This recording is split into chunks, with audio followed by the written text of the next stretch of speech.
नमस्कार, मैं हूं डॉक्टर श्रीपति त्रिपाठी। अक्सर सभी लोग मंदिर जाते हैं और मंदिर की पूजा जाके आप अपने इष्ट की पूजा करते हैं। आज हम बात करने जा रहे हैं शनिदेव के बारे में। या आप किसी मंदिर में जाते हैं और मंदिर में जाके पूजा करते हैं, तो कैसे पूजा करें, ध्यान रहे, यह वीडियो बहुत महत्वपूर्ण है। आप एक कहानी है कि एक राजा थे, उन्हें पुत्र नहीं था, उन्होंने यज्ञ किया। तो मैं आपको बता दूं, उसके पहले इसका सार क्या है। आप किसी भी मंदिर में जाएं, खासकर शनिदेव के मंदिर में जाएं, तो शनिदेव की पूजा सामने नहीं होती है। अगर शनिदेव की दृष्टि किसी पे पड़ती है तो वो जल के भस्म हो जाता है।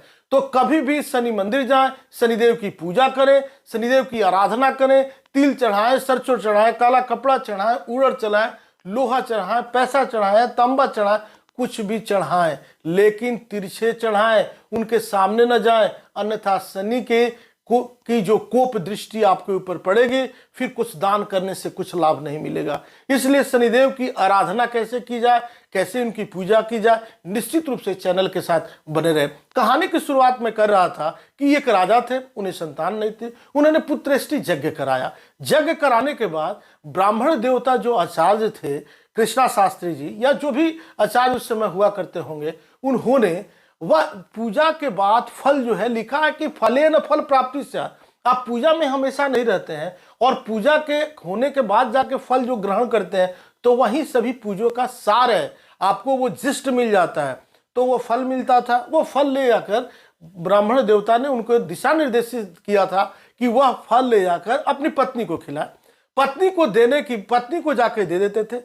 पत्नी जो थी वो प्रसन्न होकर वो अपने घर में जितने जो मजदूरा वर्ग के लोग थे, खासकर जो अंधे थे, लंगड़े थे, बहरे थे, गूंगे थे, उन लोगों को मंदिर के पास आके खिला देती थी। बाद में ऐसी प्रक्रिया शुरू हुई कि पत्नी भी उनके साथ आती थी और फल लेकर मंदिर के बाहर जाती थी पूजा के बाद। और बाहर जो भी मंदिर के बाहर जो बैठे रहते थे, जो अपंग थे, जो जिन्हें नेत्र नहीं था, या जो जिनको शारीरिक रूप से जो डिजेबल्ड थे, उन लोग को दे दिया। 9 महीने के बाद महारानी को बच्चा प्राप्त हुआ। बच्चा जो पैदा हुआ वह अपंग था, वह अंधा था, वह शारीरिक रूप से विकलांग था। बच्चा पैदा हुआ तो राजा ने कहा कि हे प्रभु, हे भगवान, यह बच्चा नहीं होता तो भी अच्छा था। यह बच्चा जो है अपंग हो गया, अब इसको कैसे क्या किया जाए, न किया जाए। वो फिर आचार्य के पास भाग कर गए। आचार्य के पास, क्योंकि आचार्य जो है वो तो विद्वान होते हैं, तो आचार्य के पास अपनी अबूझ इस प्रश्न को लेकर गए। और वहां जाकर उन्होंने आचार्य से पूछा कि आचार्यवर, आप ये बताएं कि आपने इतने अच्छे ढंग से यज्ञ कराई, आपने इतने अच्छे ढंग से पूजा की, हम लोगों ने भी तन्मयता से पूजा में भाग लिया, उसमें भी हम लोग स्किप नहीं किए, और उसका परिणाम ये, उसका फल ये कि मेरा बच्चा अपंग पैदा हुआ। ऐसा क्यों?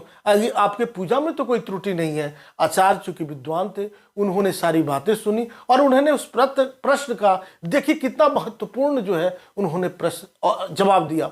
उन्होंने कहा कि राजन, आप ये बताएं कि जो भी मैं फल देता था, जो भी ब्राह्मण देवता आचार्य पर जो भी आपको प्रसाद और फल देते थे, आप उस फल को आप अपनी धर्मपत्नी को खिलाते थे, क्या वो फल खाती थी? तो उन्होंने अपनी पत्नी से पूछा। पत्नी ने कहा कि नहीं, मैं तो फल तो मुझे मिलता था, लेकिन बाहर के जो भी गरीब बैठे रहते थे, अपंग लोग या जो भी वहाँ उपस्थित थे, तो वो लोग खाते थे और हम उस फल को ग्रहण नहीं कर पाते थे। आचार्यवर ने कहा कि राजन, इसका यही है, जैसे लोगों को यद पिंडे तत् ब्रह्मांडे, जैसे लोगों को आप देंगे वैसा ही फल मिलेगा, जैसे लोग प्रसन्न होंगे वैसे आपको लाभ मिलेगा। तो चूंकि आपके पूजा का प्रसाद चूंकि ब्राह्मण को या वैसे उच्च कोटि को लोगों को नहीं दिया गया, वैसे लोग ग्रहण किए, इसी से बच्चा अपंग हुआ है। इसी से देखिए, भगवान कितने भी सुंदर क्यों ना हो, अगर आपके घर में खंडित हो जाते हैं तो उन्हें तुरंत प्रवाहित किया जाता है। व्यक्ति कितना सुंदर क्यों ना हो, उसकी आत्मा निकल जाती है, घर से बाहर निकाल दिया जाता है। इसीलिए जब भी पूजा पाठ करें तो पूजा का जो भी प्रसाद मिलता है, आप जिस निमित्त कर रहे हैं उन्हें ग्रहण कराएं, अपने ग्रहण करें, उन चीजों को किसी और को न दे। इस वीडियो में बस इतना ही। मिलते हैं ऐसे ही महत्वपूर्ण और समसामयिक वीडियो के साथ। तब तक के लिए दीजिए मुझे इजाजत। नमस्कार, जय श्री कृष्णा, वंदे मातरम।